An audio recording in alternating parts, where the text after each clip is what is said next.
Welcome to day 3 of Realms Deep. My name's Jared, and I'm excited to have you with me today. Today, we're going to be spending some time looking at the things that have gone on at the... Hello? Hello? Oh, hi, Jared. You didn't expect me, did you? You were the host, but now I am. It's the GM takeover, the real Realms Deep. But things are getting a bit more dark. No. After dark. Welcome.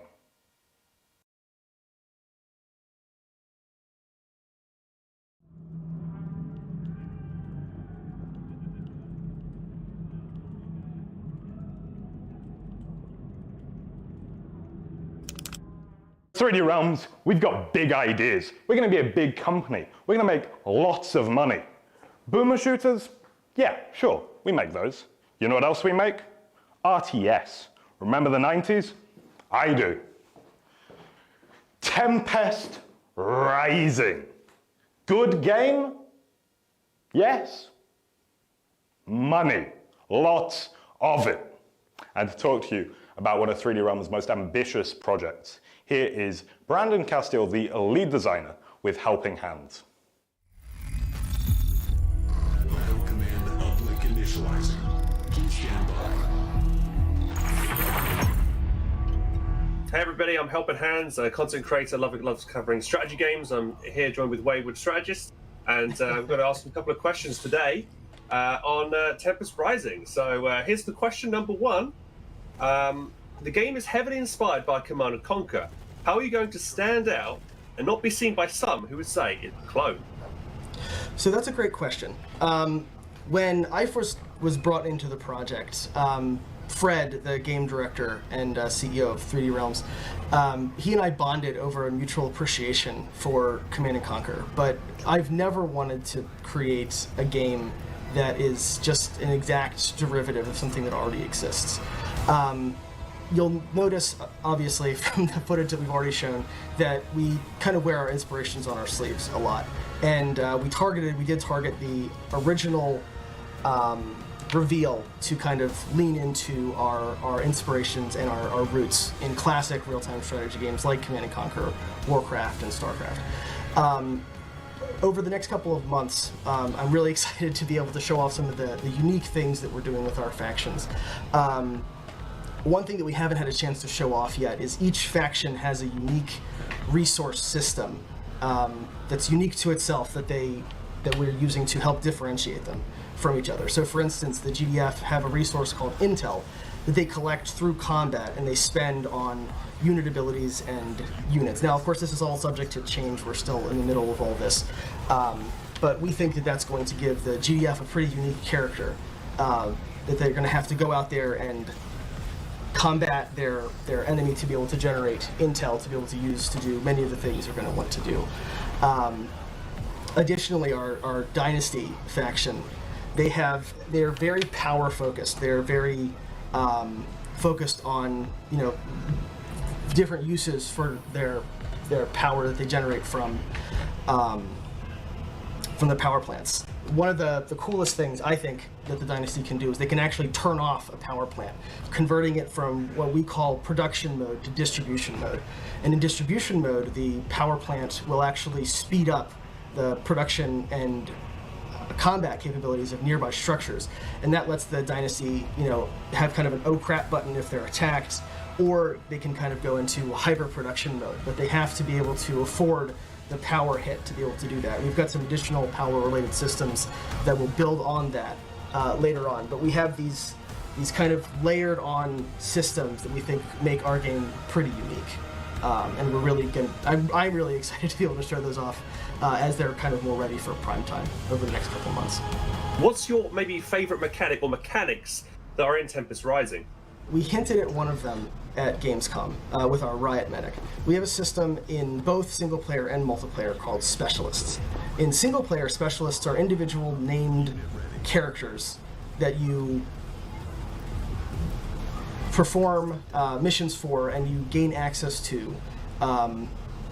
You can basically pick which of the specialists you want to recruit and have on your side throughout the course of the game. And in multiplayer, we didn't want these really cool characters to not be present, so they are present in multiplayer as well, but in a different way. So in single player, it's something you recruit between missions, and that you have to earn their trust before you're able to use them in combat. Sage mission. Affirmative. Acknowledged. Race. Roll out. Ready? Spinning her up. Operator. I'm listening. How long has the game been in development for? So the game has been in development for 3 years. I was brought on in early 2020. So I've been involved for about 2. I was involved right at the end of us pitching our vertical slice, and here I've been ever since. But yeah, since about 2019.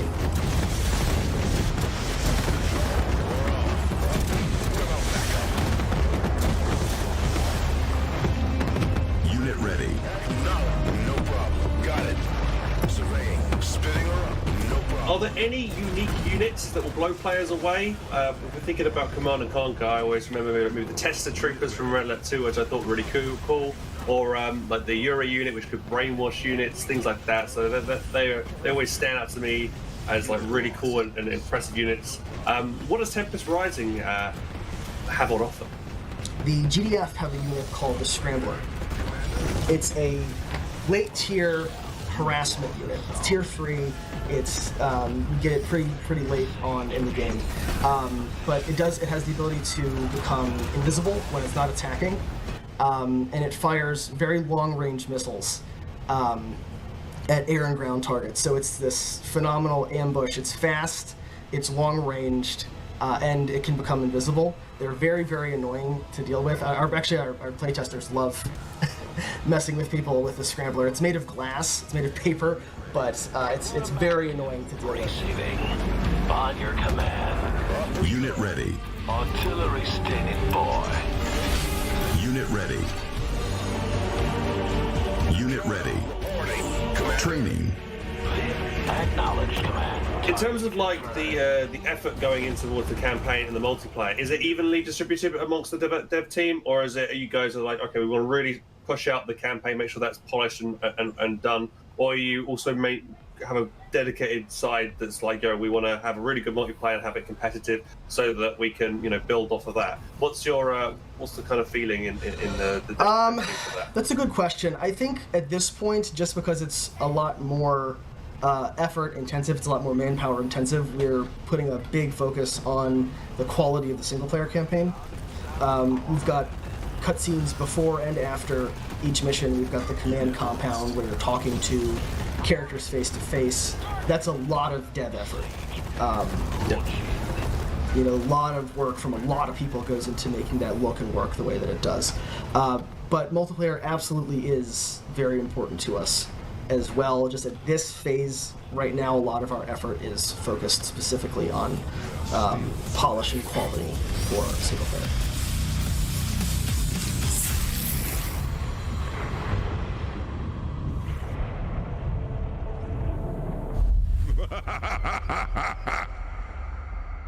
Get to work.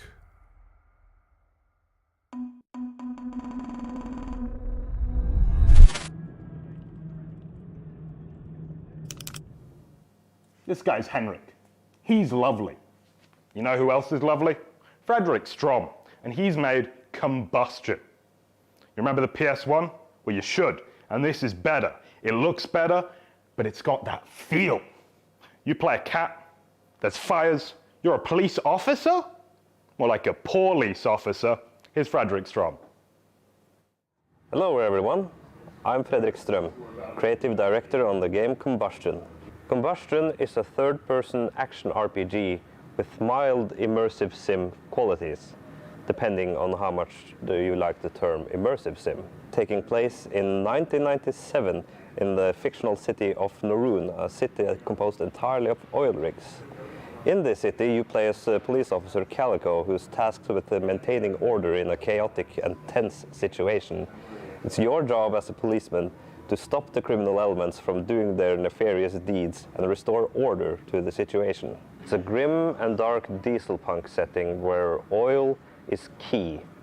In this city, there's a lot of growing tension as the criminal element is rising and people are getting desperate as a post-war economy fails to meet the demand for oil. You play as Officer Calico, PC-31. It's your job to maintain order in this setting, along with colleagues, to arrest suspects, save civilians, and restore order. You'll be following up investigations, interrogating suspects, and confiscating illegal goods. You'll also be performing CPR Putting out fires, both figurative and literal, are all part of the job in Combustion. We are equipped with a special baton that has special properties. It's a high-tech device with several built-in gadgets, including a lasso and a freezing spray to put out those fires. It also has an electrical feature to stun certain enemies. We'll be needing all of these to arrest the more difficult suspects on your mission. Combustion, living up to its name, of course features a lot of iconography involving fire, a lot of visuals with fire in them. And you'll see that when you think about it, of those old games in the 90s. So the look of Combustion is something I quite like. It's in the genre that's been described as diesel punk. It's a step in between your steampunk or cyberpunk. It's predominantly 20th century technology.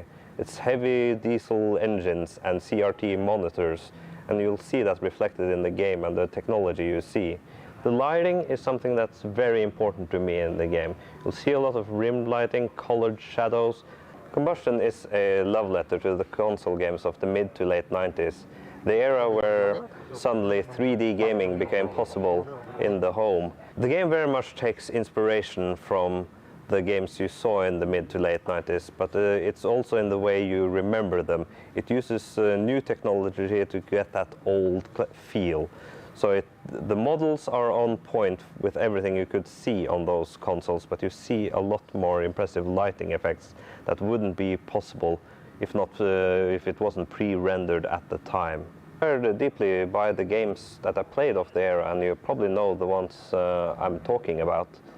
And the great thing, I think, is that I sort of get to live that nostalgia in development. And I'm very excited to be able to do the things I've always wanted to do now with 3D Realms. Like one of the things in the Kickstarter, one of the initial Kickstarter goals was the now hopefully iconic motorcycle scene in the game, which wasn't initially possible when it was just me developing the game, because the scope of the game made it so that I really had to focus on the main character and his movement around the world. Having this mini-game sequence was something I really always wanted to do, and now thanks to 3D Realms and the good help of Mologato, who you might know from Frogran, is now possible, so I'm very thankful for that. So Combustion started with just me alone doing a Kickstarter. Initially it was quite difficult to develop this game just by myself, just because the scope and the ideas I had just kept growing. It's only now, after having additional help and people developing my game, that we're actually going to be delivering on the entire idea that I first initially thought about. And to me that's like the best thing in the world. I couldn't really be more excited about doing this. Thank you so much for taking an interest, for watching the trailer and everything. There's more to come, and I hope you will visit our Steam page and wishlist our game Combustion. So stay tuned here at Realms Deep, and take care.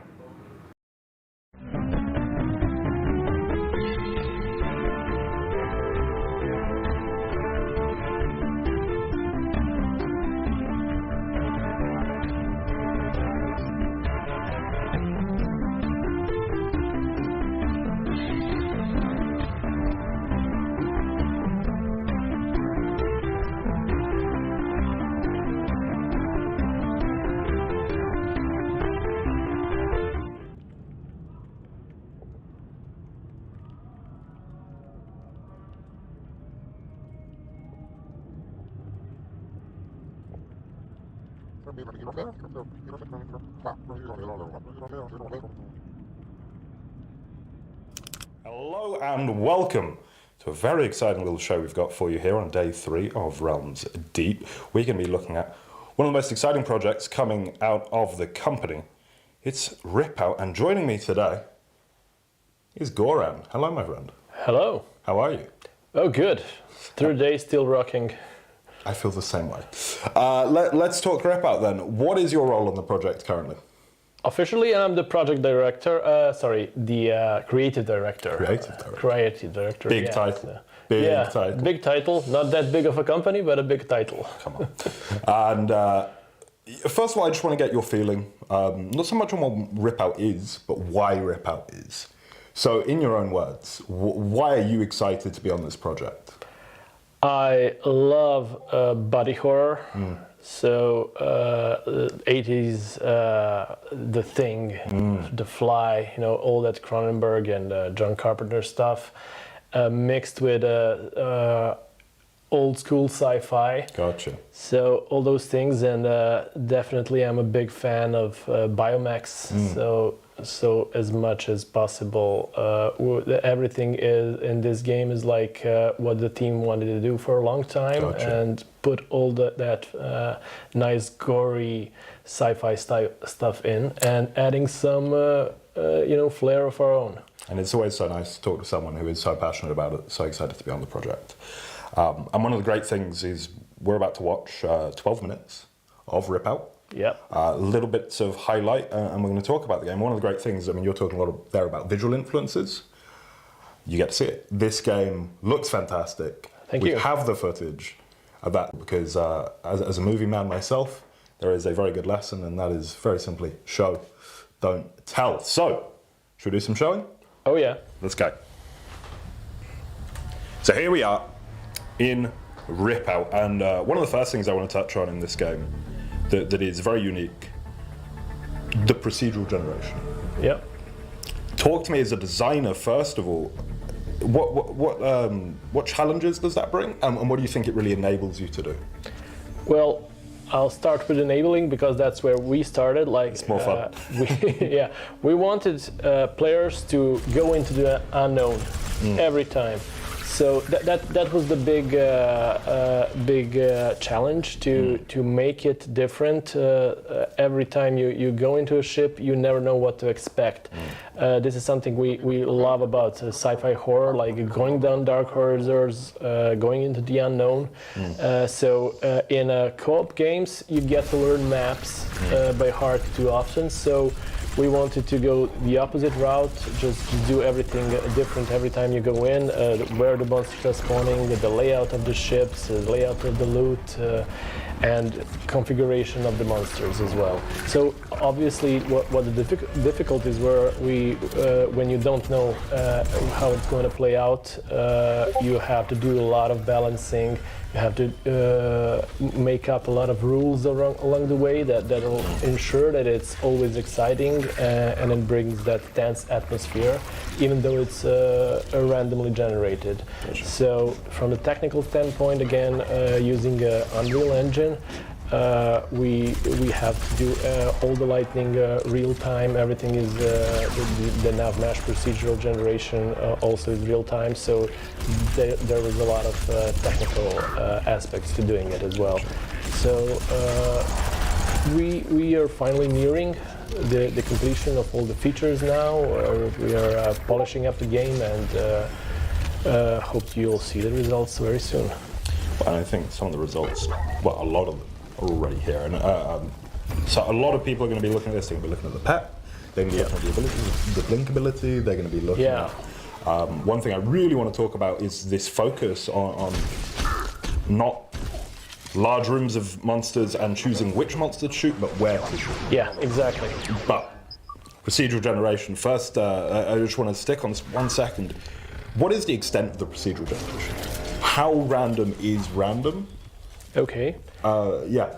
So there are obviously some things that are not completely random in order not to generate like chaos. Yes. That's a problem. So there will be, as you begin the game, there will be a limited number of monster types and upgrade types and room types.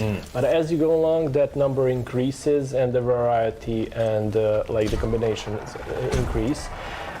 So the things that were done by hand, like are not procedural, is separate locations. Like we blend locations together in a different configuration every time. So some things are done by hand and are fixed. But again, even these locations will have different monster spawns and a lot of different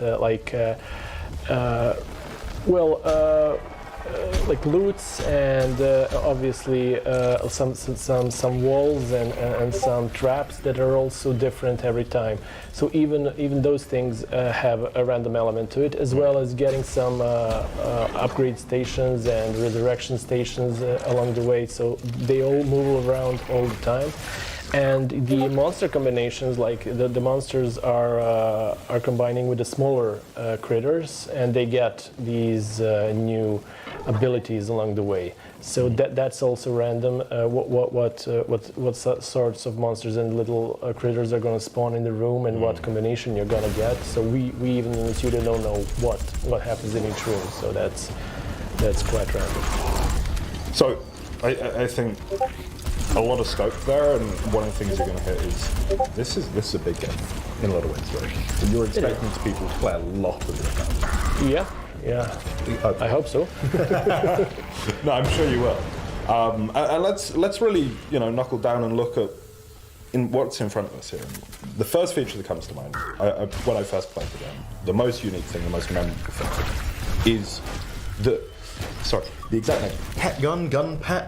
Pet gun. Pet gun. Yeah, pet gun. The pet gun. Where did this idea come from?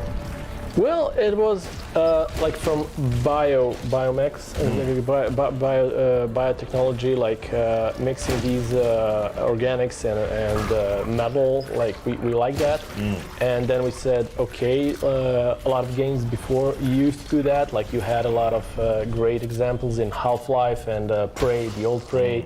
Obviously H.R. Geiger does it, so we wanted to take it a step further, so not only the looks, like it only say, okay, this is a biotech weapon, but also it actually moves, it actually has a life of its own.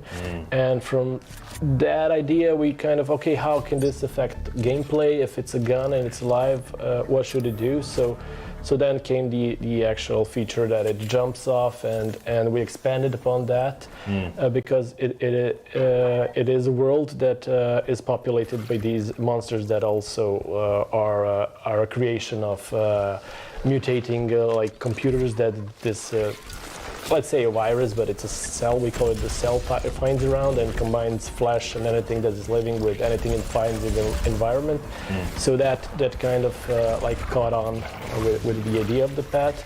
So everything actually began with the pet, and these things are also being attached. The pet attaches to them, the small critters attach to them, the pet can get those small critters and attach to the player, so everybody's using everything, and it's all like organic and technology mixed. And we wanted this. This also brings the random elements together, and it brings this idea of organic technology mixing together with everything. Right. And let's talk a little bit more about what I touched on briefly: the target acquisition. Yeah. The focus on where to shoot, not who to shoot. Yep.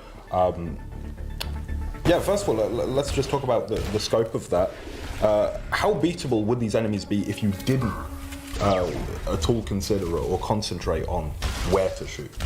Well, they would be much harder. You could beat them, but you'd probably run out of ammo, and the next one would be almost impossible. So it's also like a tactical thing to it. We wanted you to focus on the monster, so not many monsters that takes away the tension. Like too many monsters in a hallway take away the tension. So the idea was, okay, shoot at the weak spots and use your pet to rip out the weak spots. So that was the emphasis. We really wanted like every monster to be a mini-boss. Like it can become a mini-boss when it gets these attachments, it gets stronger, it gets different abilities, so that was also the idea: shoot off these new attachments, shoot off the old attachments, use the pet, run away, restock, and then finish it off.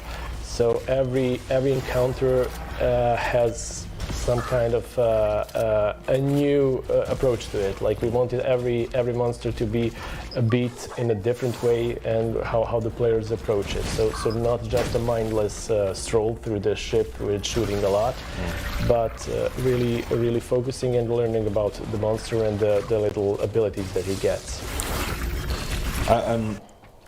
what I find really interesting about that is it's sort of a philosophy. I remember when the first fully 3D engine games came out, and suddenly they couldn't have lots of monsters. Yeah. And so the monsters had to be more complicated. You've got trajectories of grenades, they had some ideas. Yeah. And for me, this is one of the most developed evolutions of that, what can we do with one enemy? Yeah, Right. that's. I mean, you mentioned the old games. I mean, we also went back. Like it's a modern iteration of the old approach to shooters. Like I don't think we're fully like a boomer shooter in this, but I we mean, it doesn't definitely. look it. It doesn't Yeah, look it. yeah, but in a sense, we you know the attention to the new weapons the old shooters used to have. Like they were very important, like bringing out what is this new FPS gonna have, like in the armory, and what kind of like abilities are the monsters gonna have. So that was kind of old school for us, and bringing it to obviously with the abilities of the new technology, with the new engine, and giving it like this organic look. Yeah, and let's go back to the looks. One of the, when I asked you what was exciting about this game, it was a lot of visual influences, and it is a lot of the genre, and really specifically here, it is body horror, it is monstrous, but let's talk about fidelity here. 3D Realms has really grown a lot. Very recently as well, and we're seeing some incredibly ambitious projects. In terms of visual fidelity, it's not just a good-looking game because of the way that it's stylized. This is a very modern-looking game as well. What has this really high level of fidelity allowed you to do? What do you think it adds to the atmosphere? Oh, well, like you mentioned, the body horror first comes to mind, like the details on the organic monsters. We really want to, when you first saw the thing and all those beautifully not rendered, but made, sculpted monsters in So glad the that wasn't my job. That must have taken a long time. It was. I think the special effects guy went to the hospital afterwards. So yeah. I shouldn't laugh. Yeah, but it was worth it, I think. So that's like skin and tissue and bone and melding with metal. Like this is a very important aspect of body horror. So this is what new modern graphics allow us to do. So this was a big focus of the team, getting that organic feel to all the monsters and how they move and how they exit these flesh mountains or that are scattered through the ship.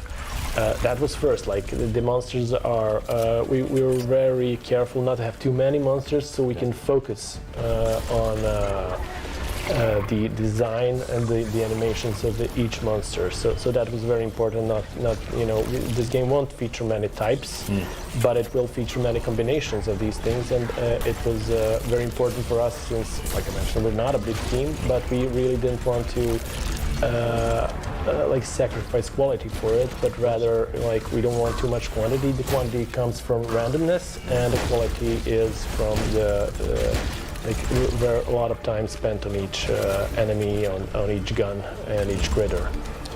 And just looking at this particular sequence, the lighting is so crucial. Oh yeah. As much as the models, this is about the lighting, using the darkness. It's as old as horror itself. Yeah. But you're doing it to great effect here. I'm glad to hear it. I mean, we really learned, had to learn a lot about Unreal and how the lighting functions, especially the dynamic light, which can be expensive for machines, and try to optimize it.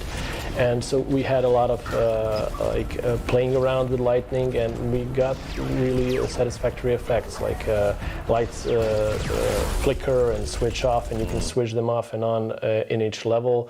And the enemies, when they step into electricity, they will also switch off the whole area. It will get dark and then light again, and announcing some events with lights as well. So yeah, obviously lighting is one of the most important tropes of horror. Yeah. Well, and one of the things I really like is to get a little bit behind the scenes on Realms Deep. One of the great things about this format is we're not telling people about something, we are showing it, and I think everyone at home that just watched that demo or that preview is going to we don't have to convince anyone of anything, right? They can see it.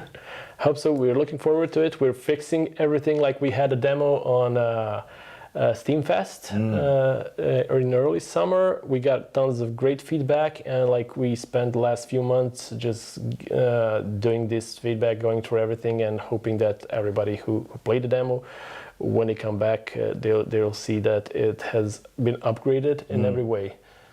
Well, there we go. That has been a little bit of a sneak peek, a little bit of a preview into Ripout. This has been Goran. Thank you so much for talking with me. What do you have to say to the audience? Welcome to the final day of Realms Deep, and I'm hoping to see you all when Ripout launches in the beginning of next year. Well, there we go. Enjoy the rest of the madness for the rest of the show. Thanks again. Look up Ripout. Wishlist it on Steam, wishlist it on Epic. Wishlist on Steam, and it's coming to Epic soon. There we go. All right, that is Ripout. Thank you so much, Grant. It's been a pleasure. Thank you. Thanks, everyone.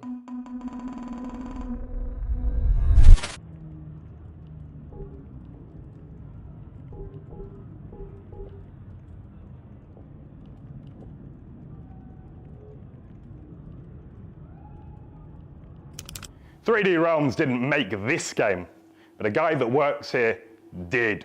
It's my favourite game. It's the best arena FPS there ever was. It's a game as chaotic as, well, this office. It's Doombringer. We played it on LAN. People won. There was champagne. Get hyped. Here it is.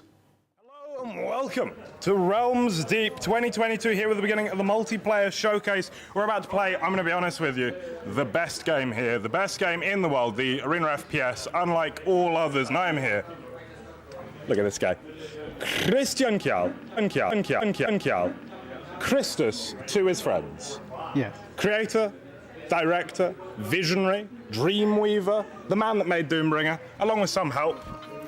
And we're about to do something pretty cool, aren't we? Yeah. This is, as far as I'm aware, and I should know, As far as I'm aware as well. the biggest LAN FFA in Doombringer's very long history. Yes. This is the first time we have this kind of penetration at the LAN. That'll do. That is a nice That word. is the Realms Deep lingo, that is the Realms Deep motto, and the two winners of this FFA, top two placings, will be playing a duel shortly after for this bottle of champagne. Credit of Fred, the president of 3D Realms. 3D Realms. And hello. There he is. Anyway, we're about to get into this. Everybody playing in this room, good luck, thank you so much, and let's have some fun. The easiest part of this weekend, because it is a Doombringer FFA, a joy like no other. Christus, are you ready? I am ready. Let's hit the button. And we're live. We are following on. Let's see here. We have a green man, and here There we we go. go. What a voice actor that did the announcer for this game. And we are on what map exactly? This is the bigger version of Purgatory. A long-standing dual map in Doombringer, but this one is more for TDM and free-for-all the game. And you're currently winning. Yes, I am very good at this game, as you can understand, from playing it so much. So I'm playing and casting at the same time, even though I don't even hold the mouse right now. Unbelievable. Here we are then, 8-6. Christian. Sorry, Christian. We have a lot of people with very similar names in here, and I tell you what, it is chaotic, and this is Doombringer, right? This game is, in the best way, a mess. It's chaos in the best way. Yes. And Crystalline, producer of Raft, is actually in the lead. Oh, Hubert took over. My PA, good lad. Yeah. He's been practicing for a while today to make sure that he can take on this illustrious bottle of champagne. Which again is also the best prize in Doombringer history. Apart from when we gave away chunks of money. Yes. Good times. I think Zorakor would probably prefer his money. Probably. Shout outs to Zorakor, shout outs to the Doombringer Duel League, shout outs to everyone that organised that.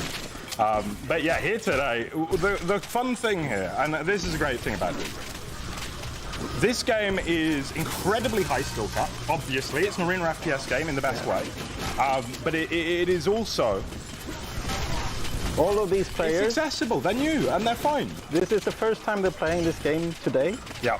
And it's still just a wonderful, chaotic. We love a mess. We do. At Doombringer, we love a mess. I'm a mess. And Doombringer loves me back. Yeah. It's a great thing. It is the ethos of the game. It is the ethos of the people that play it. And look at this. New players and grenade launchers in Doombringer, they go hand in hand, don't they? Doombringer give us and we take it away, and the grenade launcher is a perfect example of that. It's not so much firing grenades as setting them free. Yes. And boy, howdy, do they ever run. Like they've just got out of Guantanamo and they're going to be chased all the way back. Exactly. Grenades are out of there. Currently, let's take a look. Crystalline with 24. 25. Tab. I'm gonna have a look. What are we looking at She is here? in a respectable lead here, and she's really taking it to the next level. Hubert has some work to catch back here. And the Doombringers trailing by a lot, as is always the case. People have names. The great thing about Realms Deep, as someone working on it, who has not been here before, is that everyone's an internet person. Yes. Which means I love them. On the other hand, they have 4 names each, and there's 20 of them. And I gotta tell you, Christus, I've never been so confused watching a game of Doombringer. Yes, it takes some time to getting to know everyone because, like as you said, everyone has different names and different names being used by different people. And but it's just part of the whole. It meshes well with Doombringer's free-for-all mode. You're telling me, as the man who was once described accurately as the second best player in the world, GM2. Yes. I know a thing or two about this game. Yeah. Probably 2 things. And the FFA mode, it's an interesting thing, right? Because in our competitions, we've done a lot of duel. Yeah. We've done some 2v2. And then the occasion that we've played FFA, we all realize that this game, and it goes for duel versus 2v2 as well, is a dramatically different beast depending on the mode. And you actually get this variety, and I think it's one of the great things is that there is, depending on the mode you like, something for everyone. Let's talk about this power-up though. We're watching at the moment Crystalline on a tear, got lung out, shooting people she can't even see. What was that green ring around our screen all about? That was the ethereal power-up, and it's a completely overpowered power-up in for multiplayer. Yeah. Because you're completely immortal for 30 seconds. The benefit of Doombringer though is that because of the knockback is so high, you can actually defend against it by just blinding those rockets and pushing that person away, not making it possible to follow you. Exactly, right? And so there is, even against invincibility, counterplay here, such as the nature, robust design, and genius of Doombringer. I gotta be honest, I like this game, I like you a lot more, and I might be biased. I might be biased as well. I don't think I am. I think I am very reasonable, justified in my opinion of this game. But I mean, come new or come old, it's always fun to play. And like you said, it's such a different game in different modes. Had some playing the single player earlier and then switch over to multiplayer, and they just different game. Completely different game. And again, then we have other multiplayer modes that are also. Well, and so this is to talk to you a little bit about the philosophy of Doombringer as it. Oh, wait! We actually are about to see Crystalline. Ooh, yes, he's done it, Crystalline. There we go. Hubert in second place. And Daniel at a very respectable third.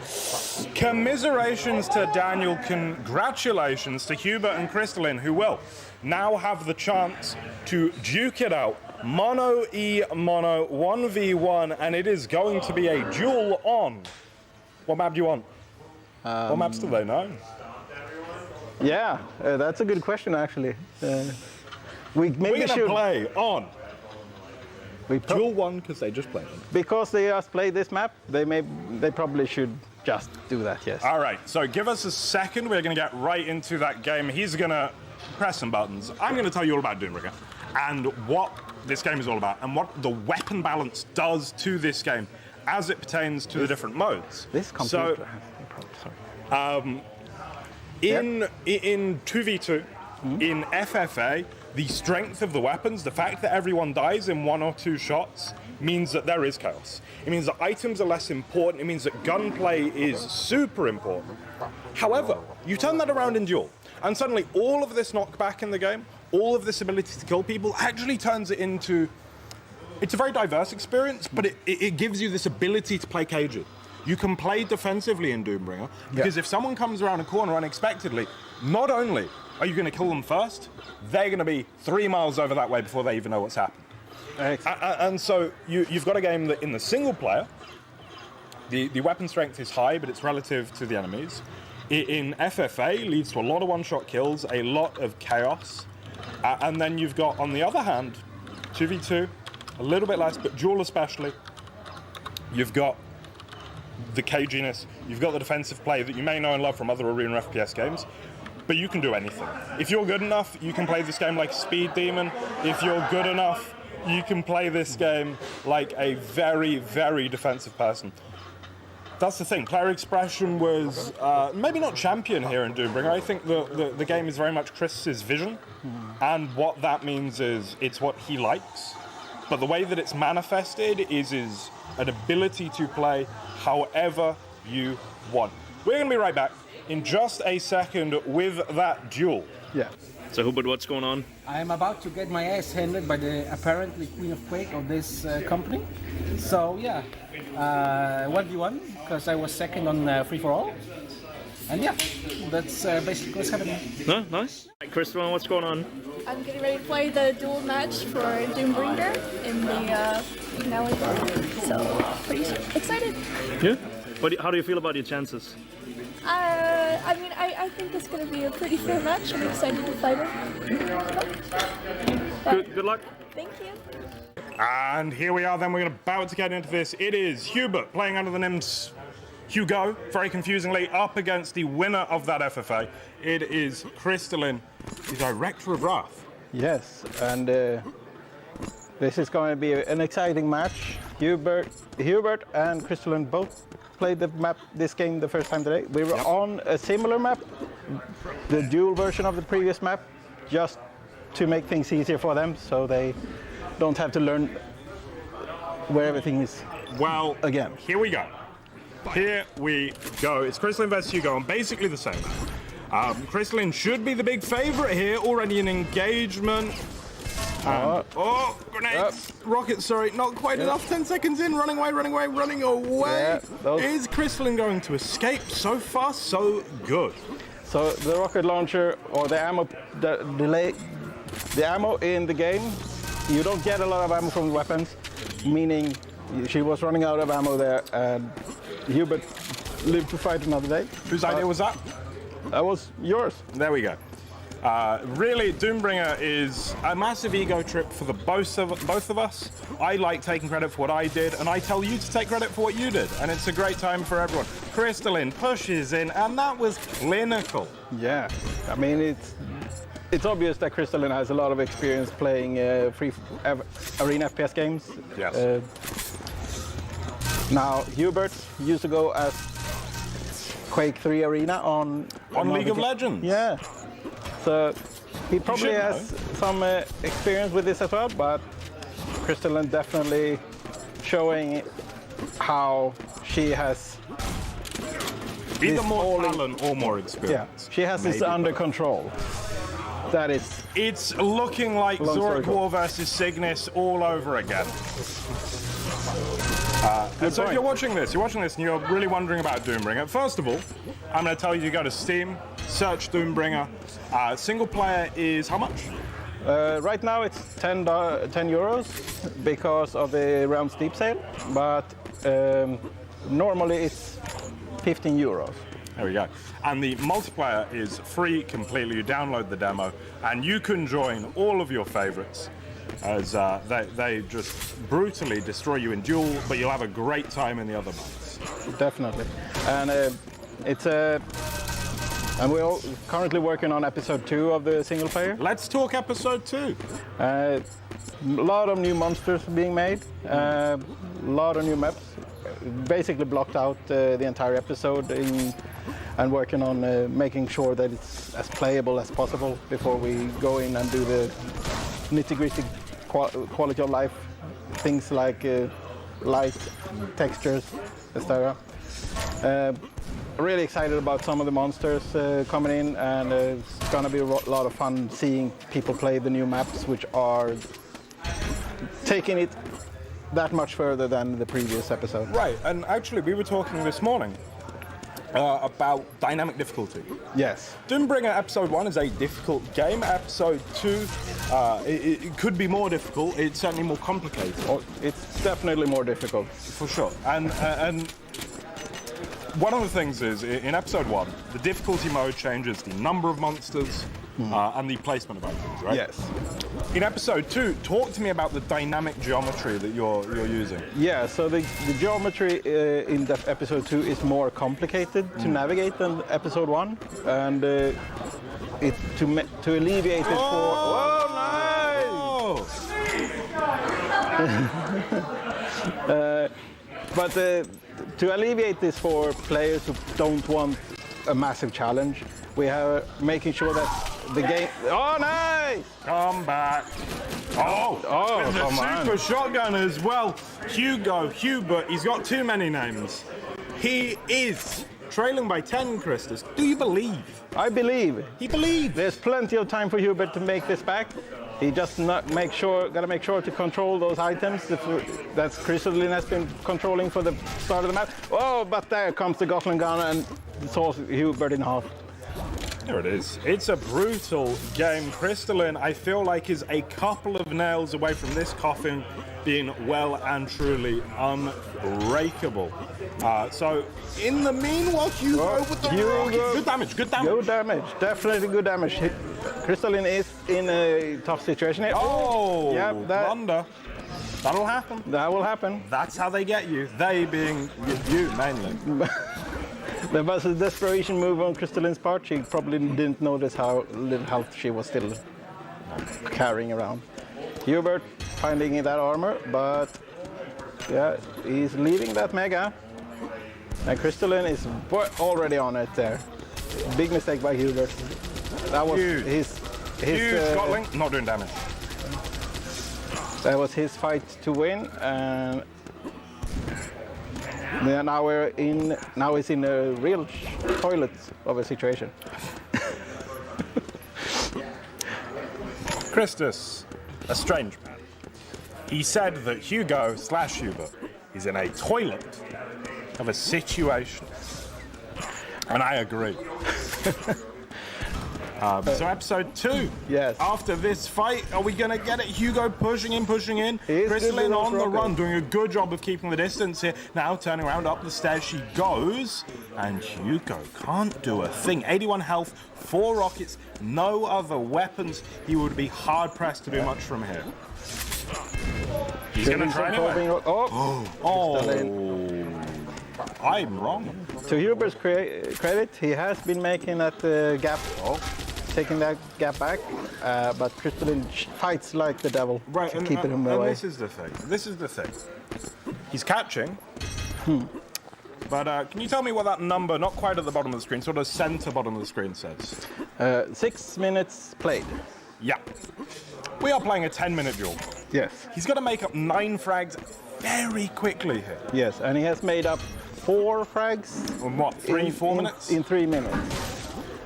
Has to up the pace. Big rocket from Hugo. Lost track of it. Up the jump pad she goes. Could be in harm's way. 2 rails away from putting Hugo down, though. And I think that would be the game. Hugo I lost don't track believe of he can die Crystal one in more there. She got away. He expected her to go up the stairs and follow that trail instead. But rockets are good here. And bravery? No. Now, after the 25, comes in, a little bit unexpected with that delay. Rail off the mark from Crystalline, now jumping over potentially to the LG. Doombringer's a hard game. We've all been. Yeah. It's Learning the moving physics is always a challenge, especially when. Even if he was called Quake 3 Arena in League of Legends. Yeah. I think we're going to have to roast him a bit for that. But although hitting the grenade, yep. LG is good. It's not as good as the grenade, let's just be honest. Gotling, though. In that position, we've seen that in the very highest level of games. The Gotling, where it's placed, is actually one of its best spots for its use. Yeah. Kind of interesting how that works out. It's easy to underestimate how fast that Gotling can drain your health. Let's talk damage numbers. 25.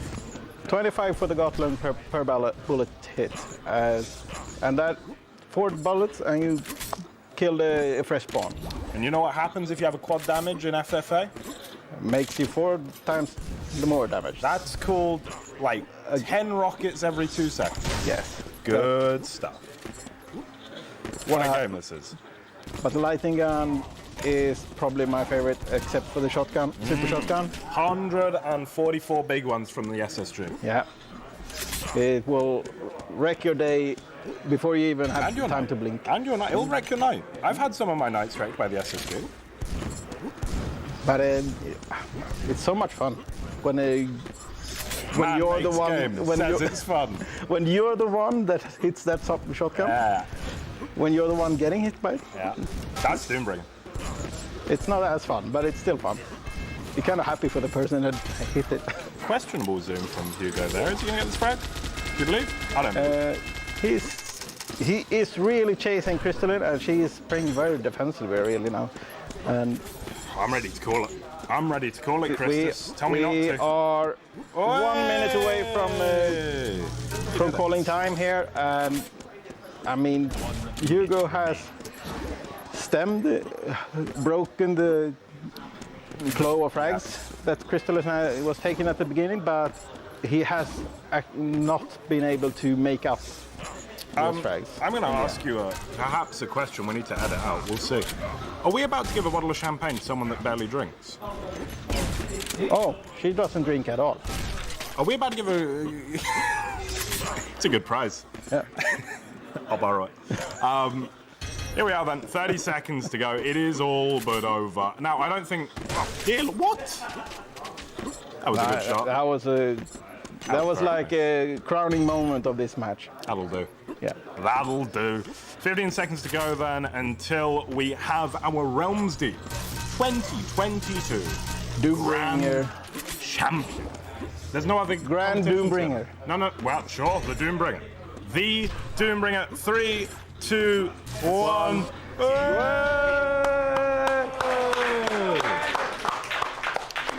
There we have it. We have our winner. It is Crystalline. Crystalline, would you like to come get some champagne? Anyway, Christus. Yes. It's been a great show. It's been a lot of fun. Here we are once again at Realms Deep 2022 with Doombringer. Just before we give away this wonderful bottle of champagne, what do you have to say to the people? Where do they need to go? What do they need to know? Doombringer.eu for everything Doombringer. We will have links to all the Discords and everything. And the YouTube with all our VODs. Yes. Yeah. Yes. Well, inside joke, don't worry. Yes, get the game for free to play the multiplayer. It's listed as demo on Steam. Mm-hmm. But please send me some money for the single player. Send him money so he can buy me. You're gonna get me a chili in a moment. Getting a Highland Park. Getting a Highland Park. You're the best. Anyway. This has been Doombringer at Realms Deep 2022. Thank you so much for watching. We hope you enjoy the rest of the show. Go play this game. It's amazing. You're amazing. Everyone here is amazing. Crystalline is on her way. She's very uncomfortable, as are all Doombringer Grand Champions. But here she is, the Doombringer. You gotta come over here. Hello, Crystalline. Hi. Congratulations. Thank you. Easy? No, it was a great time. Easy. Here we go then, and that was Doombringer at Realms Deep 2022. thanks so much for watching. We'll see you very soon. Bye-bye. Can I get a handshake?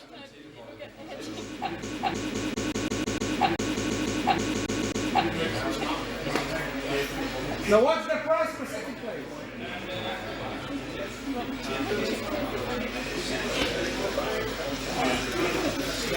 How you guys feel about it? It was a good match? When are you gonna get revenge, Hubert? Next round, Steve. Yeah, next one. Yeah. First place next time. I will do it. Nice.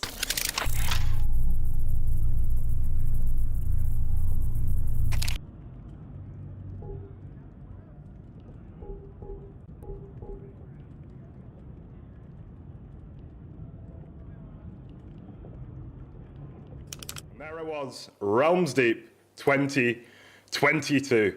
Thank you for coming on this journey with us. First of all, we are here at the end. Best Realms Deep yet? I think so. A lot of content, a lot of developers came out to give everybody a huge showcase over 3 days, whether it be a trailer, interview, longer gameplay demo. We really saw the entire gamut of what kind of the indie shooter space and a lot of other genres as well. Wow, really exciting, especially for this company right here, moving into some new stuff. But you know what we haven't done? I'm Joel. I'm GMT. He's Jahar. Yeah. We've been behind the scenes working very hard, very diligently on making this the best show that we can for the sake of you guys, but also primarily the developers. These guys are making incredible games, they're making incredible trailers, and we would love to give them the absolute best. And if we're honest, it is window dressing possible, that's us. But we tried. We really hope that they appreciate it. We really hope you enjoyed it as well. And we have some people to thank that did it with us, obviously. Number one, man in our hearts. Jared Bear. Jared Bear. What a guy. So, he was your host yesterday and the day before, you know, the good host. And, I mean, morally, not quality of entertainment. You know, obviously. Jared Bear, host yesterday, day before. You know what he also was? The entire organizer. The entire. Everything. Every schedule. He put together the itinerary for both days. Did it all remotely, which is insane. Got everything really well organized. So thank you, Jared, so much, and everybody else. You know, give him a big shout out as well. Who gave you all the trailers? Jared Bear. How many were there? Loads. Jared Bear. We got to thank some other people as well. Of course, our producers. Of course, the executive producers. Of course, our runners. They're going to be in the credits in just a sec. And if you know any of them, thank them on our behalf as well. What a show it's been. One major injury. Only one. Only one. That's a record for us, yeah. Over 3 days of a LAN party, and let me tell you, running around a LAN party with a camera is a bit of a recipe for disaster, but... That's why you don't do it. That's why you do it. This is the main man here, yeah. You thought Ty was a stunt guy? No. Jumping on not boxes and jumping through definitely not empty boxes? That guy's not a stunt man? Yeah. The stairs? Try doing balcony? it with equipment on your back. The stairs to the balcony? Precarious. But it's been a hell of a 3 days. It's been really fun. I mean, day one. Yeah. Super polished. All about the games. Really exciting for everybody watching because you know what you're in for. The next year for you is going to be great, right? Day two. Yeah. Bit of a slower pace, a little bit more in depth. Very. And we got to highlight some wonderful streamers as well. Guests doing the demos. Thank you to everybody who came out and recorded content for that. Yes. And of course, a lot of people on set as well. I put them in cages. You did some borderline illegal things, but you know that's what makes it a good LAN party, right? Borderline? Borderline. Borderline. Yeah. Went into someone on the toilet as well. Hope you enjoyed that. That was my highlight. Because of all that, we got a lot of content that was shot, a lot of multiplayer stuff, a lot of just LAN party hijinks. And while I'm skirting on back to the Tasty Spleen Studios, there's going to be a lot of that put together and put on the YouTube, so go ahead and check that out. Today, a little bit weird, a little bit strange, a little bit off in left field, but that's just an indication of how crazy the weekend has been for us and everybody involved. So it's been a good time. And just not to get down because this is a great moment. Just apologies to the developers that maybe didn't get their fair shake, but I promise you, it's going to be on the YouTube. It's going to be in better quality for it. And I hope you go and check that out. There were some great games we didn't highlight as much as we would like. go. And yeah, the fun continues. And you can go shut your laptop down. I'm going to go elsewhere, but really I'm going to be leaving this weekend with a lot of really great memories, and I hope you do as well. So once again, thank you for joining in for Realms Deep 2022, and we hope to see you next year.